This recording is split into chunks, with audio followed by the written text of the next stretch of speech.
That's right, R2. We're going back to October 1994. Why do you need to buy a full-size prop when you can make one when you buy your refrigerator? Hey everyone, it's Frank here. Welcome to episode 6 of Flashback Friday. I hope that you're going to find this one interesting. I was going through my photo albums and I decided that it'd be fun to go and show you how I created my life-size R2-D2 just from taking the telephone. I had an R2-D2 telephone and I scaled them up using cardboard from my refrigerator, and I got myself an amazing R2-D2 prop that I'll be showing you in 20 seconds. My name's Frank Diorio. You're watching DioramaWorkshop.com.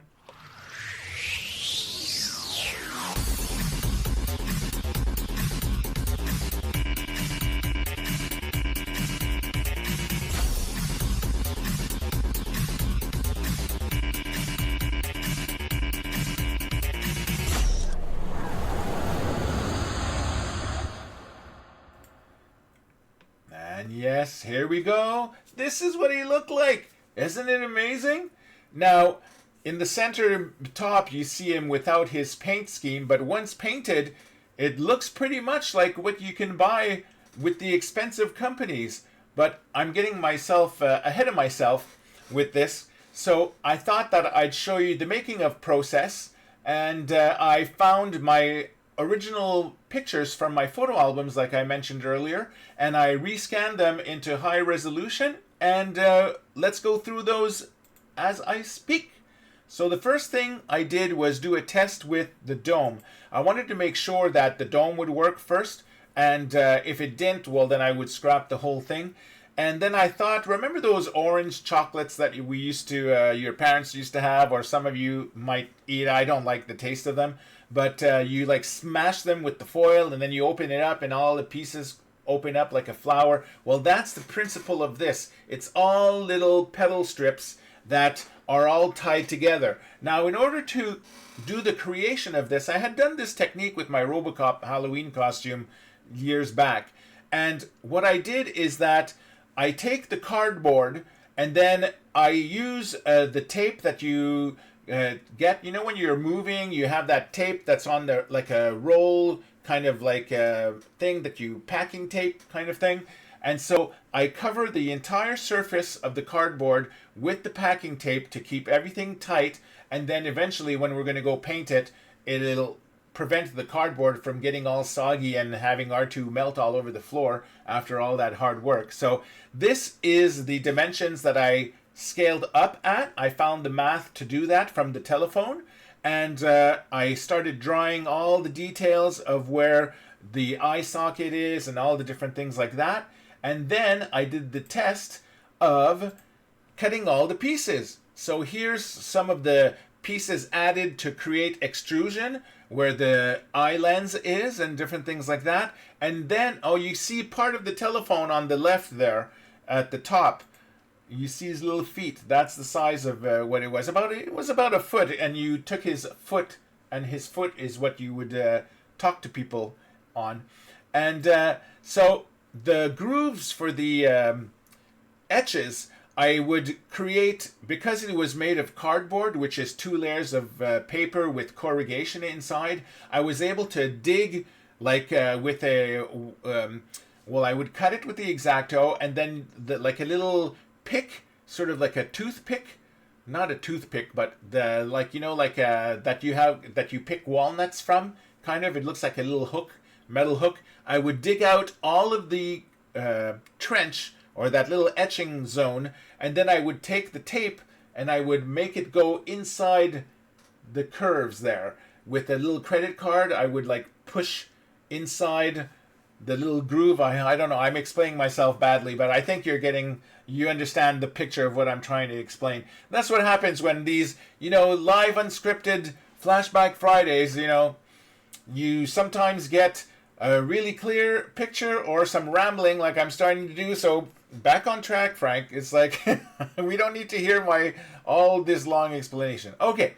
And underneath the R2, you have this detail, which is a space on the sides for the foot pedals to slide into. Now, I decided not to do the third leg because the third leg would go in and out of this centerpiece, and it was just too complicated to create that mechanism. And so I don't know if it was complications or laziness, one of the two, but I decided to go with this technique instead, and the result was still pretty cool. And so the next one that we see over here is the sort of like body, the front and rear of the body. You have on the left just the shapes drawn in, and then on the right side I started cutting out the vents and all of the little shapes, and then the hole where the legs would be attached. It was like a long tube that you were able to slide inside the body, and then it would act like two hinges that were able to make the legs pivot like that. So even though he didn't have a third leg, he could still move back and forth if you wanted to when you're doing the final display there. After that comes the legs. Oh, here's Fingers. He's long since passed, but that was my first cat. My mother never wanted me to have cats or pets when I was young. And mean mommy. And so this Fingers used to love watching me build dioramas. He would always be in the room with me when I would do my construction. So here's all the different sections for the foot. You have the foot pedal base on the right and on the left, and then you have these two sort of like popsicle stick kind of things that fit into the foot base. And then here was my first test of putting the feet onto the body with the dome to see the proportions, if they were starting to work. The legs look very skinny because on the left photo they look very skinny because it's just the main sort of like shape, and then on top of those pieces is what you get, and I think it's in the next photo, when you create these sort of like add-ons, this U kind of shape, and then this other piece that goes on the lower part of the leg. When you glue those onto the shape on the left, you get the full leg effect, the more meaty leg that you see on the final R2 of the film version of that.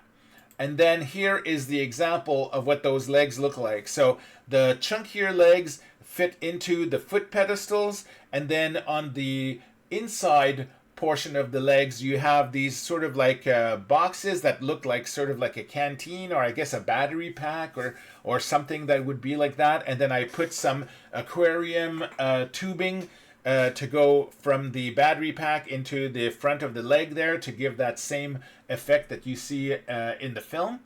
Here is what the pieces look like so far. So you had the two legs were done, the body was done, the little center flaps could open and close, and then I decided that I couldn't wait till he was built. I wanted to see what the color looked like, so I used, I think it was a Canadian Tire silver car spray paint that I put on the dome, and then I used latex paint for the rest of the colors and stuff like that. And when I saw that, I knew that, okay, it's going to look cool. And so, well, not that I would have stopped doing the project, it was already pretty much done there.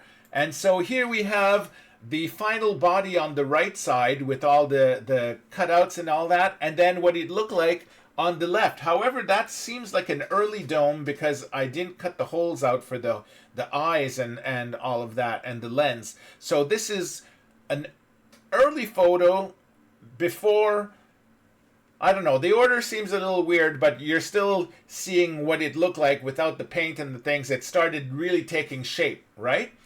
And here is what he looks like on the left, naked, without the paint. And on the right, once I applied all of the paint and all of his color schemes and the patterns, the blue details, and he looks really, really happy, except for having a stormtrooper crotch in his face there that I'm noticing.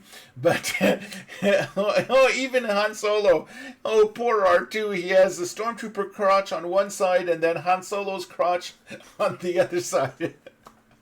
Anyway, I don't know where I'm going with that. Oh my God, Frank. Okay, so this is what it looked like before and after. So this really made me smile, and I think it looks pretty cool, right? And then if you go to this photo over here, it's me, my young self from '94. And this is to show you kind of the scale. I had a latex Yoda from, I think it was Elusive Concepts, the same one that made the Han Solo at the time. Han Solo I still have. He's hanging above my stairs that when I go to the basement. Every time I go to the basement, to the office here, to the cinema, I pass by him and smile. Stormtrooper I still have. That was one of the early kits, like a fan-made kit. I think it was Armor Effects that I had bought it from, and it was like only $300. Like, it wasn't crazy. That's why I bought it. If it was like $1,000, I wouldn't have been able to afford it. Han Solo, I did pay $1,000 or $1,200 or something, but I said for the size of Han Solo, and I was working in TV production at the time, so I did have the money to do it. One of my first paying jobs, big paying jobs.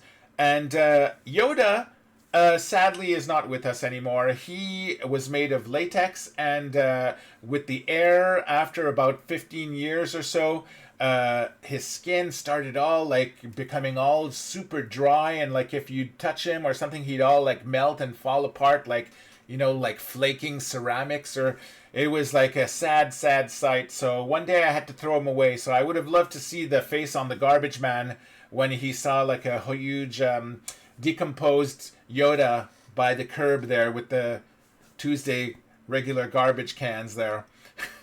Anyway, so this is what R2 looked like with his little prop family over here. And then one of the last photos is around 2015, I did decide to buy myself a life-size R2-D2 from Sideshow. I have the C-3PO. I bought both together. It cost me about $10,000, so $5,000 each. They had lights and sound, but they did not move. They were very cool, though. It was cool to have. However, I decided to sell them to Rodeo Effects, which is a effects company in Montreal that works on Star Wars, among other shows. And so I thought it would be fun for their clients when they go in to their offices to have R2 and 3PO in their lobby. And the owner agreed, and so that's where they reside at the moment. So this is what the cardboard version looks like on the right, and the $5,000 version on the left. So for a couple of grand, saving yourself a lot of money in the bank account, I think it's pretty cool to make one in cardboard, and you should too, because it's a lot of fun. And so I'm going to go back now to Nyum Nyum's Universe time. So in the 90s, I posted these photos on my very first website. And so let's do a little 360 with him. It's not the best quality pictures, but here's what he looked like from the front. Here he is on the left side. And then from the rear, this is what he looks like. And then on the right side, and then a 3/4 view over here, and a 3/4 view on that side. And so let me press my little button here. So I hope you enjoyed that. If you like the Flashback Fridays, I have fun going through my past and trying to find things that might be of interest. Leave a like and comments on maybe what you'd like to see in a future Flashback Friday. I'll go in my archives and see if I could find it for you, and have something that other people might find interesting to look at the same time. And the thing I like about these is that it creates some content in between the tutorials, which take a little longer to film and edit and different things like that. So it gives you something to look at, look forwards to in between, or it gives you something to look at in between what you look forwards to watching in the tutorial, something like that. I was trying to say something smart, but obviously it doesn't come off the top of my head like this. See, I'm having trouble speaking English already, it seems. So why don't we end the clip on that note, and I'll let Obi-Wan or friend Obi-Wan have the last word over here. Have a nice weekend, and I'll see you next week. Hello there. The Diorama Workshop is strong with the Force, a place where creativity and craftsmanship bring worlds to life. Subscribe now, and may the Force be with you.